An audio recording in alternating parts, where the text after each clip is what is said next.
నైమిత్తిక తిథులని కొన్ని ఉంటాయి. దీపావళి పండగ ఉందనుకోండి, దీపావళి పండగ నాడు తెల్లవారిపోయాక స్నానం చేయకూడదు. తెల్లవారక ముందు తైలాభ్యంజనం చేసుకుని, అంటే ఒళ్ళంతా నువ్వుల నూనె రాసుకుని, పెద్దవాళ్ళు వచ్చి మాడు మీద చౌరు పెడతారు, ఒంటికి అంతటికి నువ్వుల నూనె రాసుకుని, అప్పుడు సూర్యోదయం కాకముందు తలస్నానం చేసేయాలి. ఎందుకని, ఎందుకు అలా చెయ్యాలి దీపావళి నాడు అంటే శాస్త్రం చెప్పింది.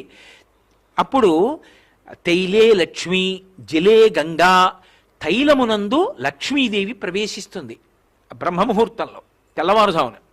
ఆ నూనె ఒంటికి రాసుకున్నారనుకోండి, లక్ష్మి ఒళ్ళంతా ప్రవేశిస్తుంది. లక్ష్మి ప్రవేశిస్తే అలక్ష్మి తొలగిపోతుంది.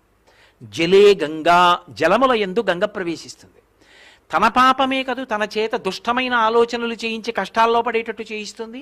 ఈ పాపం ఎందుకు తొలగిపోతుందంటే, దీపావళి పండగ నాడు తెల్లవారుజామున చేసినటువంటి సామాన్యమైన ఉదకముతో కూడిన స్నానమైన గంగ ఆవాహన అయిన కారణం చేత పాపాలు పోతాయి.